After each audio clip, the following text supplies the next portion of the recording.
बिस्मिल्लाहिर्रहमानिर्रहीम। Dear students, 10वीं class की केमिस्ट्री में चैप्टर नंबर 12 का आज का हमारा टॉपिक है अल्कीन्स। पहले हम पढ़ा था, यहाँ पर ए था अल्कीन्स, ये ई है अल्कीन्स। इनमें डबल बॉन्ड होता है।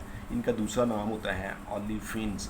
ओलिफिन्स का मतलब है ऑयल फार्मिंग। ये लातीनी ज़बान का लफ्ज़ है जिसका मैंने होता है ऑयल बनाने वाले, ऑयल फार्मिंग। चूँकि इस ग्रुप के पहले एलिमेंट जो पहले जो कंपाउंड है वो हैलोजन के साथ मिलकर ऑयल्स बनाते हैं, इसलिए इनको ऑयल फार्मिंग भी कहते हैं। इस पूरे ग्रुप को होमोलोगस सीरीज़ होती है, इसकी भी वैसे ही। ये हाइड्रोकार्बन है, इनमें हाइड्रोजन कार्बन होती है जिनके दरमियान डबल बॉन्ड होता है। इनको अनसैचुरेटेड कंपाउंड कहते हैं। पीछे हम पढ़ चुके हैं, जैसे ये मिसाल है सी डबल बॉन्ड सी और बाकी हाइड्रोजन लगे हुए हैं, डबल बॉन्ड इनके दरमियान होता है। इनका जर्नल फार्मूला होता है CnH2n।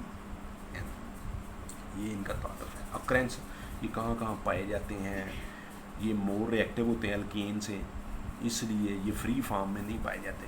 क्योंकि रिएक्शन करते हैं फौरी, किसी चीज़ के साथ रिएक्ट करके उसके साथ रहेंगे, अकेले लहदा नहीं पाए जाएंगे। इनके जो लोअर मेंबर्स होते हैं वो कोल गैस के अंदर जो है वो थोड़ी मकदार में पाए जाते हैं। लोअर मेंबर का मतलब जिनमें कार्बन की तादाद कम होती है।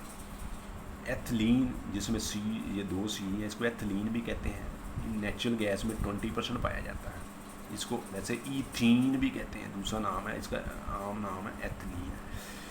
और पेट्रोलियम की क्रैकिंग से भी ये बनते हैं डबल बॉन्ड। क्रैकिंग की क्या मराद है कि वो लॉन्ग चेन कंपाउंड्स होते हैं, तो उनको जब तोड़ा जाता है इन एब्सेंस ऑफ ऑक्सीजन, तो इस अमल को क्रैकिंग कहते हैं। ये आगे जाके हम पढ़ेंगे पेट्रोलियम के चैप्टर में। तो उससे भी ये कंपाउंड जो है वो बनते हैं। इनकी तैयारी का तरीक़ाकार जी, केमिकल मेथड इनकी तैयारी के पहला तरीका है डिहाइड्रेशन ऑफ अल्कोहल्स। अल्कोहल्स वो होती हैं जिनमें OH ग्रुप हो। अब ये देखें CH3 CH2 OH, ये एक इथाइल अल्कोहल है। H2SO4 के साथ 180 डिग्री पर जब इसका रिएक्शन करवाएंगे तो होगा क्या, यहाँ पहले एंड रिज़ल्ट देखें कि इसमें से वाटर जो है ये OH इसका और एक हाइड्रोजन इसमें से निकल जाएगा। इसको मैं दोबारा लिखने लगा हूँ आपकी सहूलत के लिए, समझाने के लिए। ये ऐसे है, ठीक है जी। अब यहाँ से अगर मैं ये निकाल दूँ, OH और H, ये बन जाएगा H2O, और ये दोनों के दरमियान डबल बॉन्ड बन जाएगा। ये H2O निकल जाएगा और इन दोनों के दरमियान डबल बॉन्ड बन जाएगा। तो ये अमल हुआ है इसके डिहाइड्रेशन का। डी का मतलब होता है बाहर निकालना, हाइड्रा वाटर को कहते हैं। डिहाइड्रेशन पानी का निकालना। इस कंपाउंड में से पानी निकल रहा है, OH ये H, ये दोनों को मिला के वाटर बनेगा H2। तो जब ये निकालते हैं तो यहाँ ये जो बॉन्ड की जगह खाली हुई है वो आपस में बॉन्ड बना लेते हैं, तो वो डबल बॉन्ड बन जाता है। तो अल्कीन बन गई है ईथीन की शक्ल में। तो इसके 2 स्टेप्स में ये रिएक्शन मुकम्मल होता है। अब ये समझने की कोशिश करें कि इथाइल अल्कोहल में जब H2SO4 180 पर इसको हीट करते हैं, पहले स्टेप में क्या होता है कि OH जहाँ पे लगा हुआ वहाँ OSO3H आ जाता है और वाटर बाहर निकल जाता है, जैसे मैंने पहले बताया।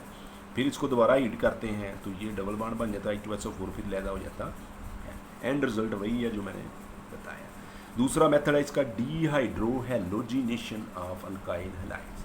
डीहाइड्रो का मतलब ये है कि इसमें से, अब ये एंड रिजल्ट को पहले देखें कि ये जो अल्काइल हैलाइड था इथाइल ब्रोमाइड, इसमें KOH अल्कोहल में KOH डालकर जब इसके साथ रिएक्शन कराया जाता है तो इसमें से Br उतर जाएगा और इसमें से H उतर जाएगा, तो ये CH2 बनेगा और ये K Br के साथ होगा और एक H जो इधर से निकला है और एक OH, ये मिलकर H2O बनाएंगे। इस अमल को हम कहते हैं dehydro halogenation of alkyl halides, यानी इसमें से एक हाइड्रोजन निकला है, एक हैलोजन निकला है, तो dehydro halogenation of alkyl halides. यहाँ तक ये 2 केमिकल रिएक्शन आपके सिलेबस में दिए गए हैं।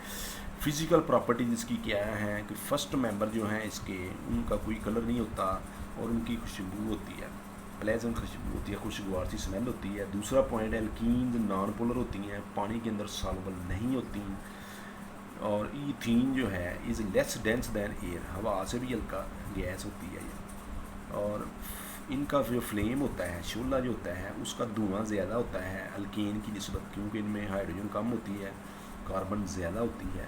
जब कंबस्चन करते हैं तो CO2H2 और हीट बनता है।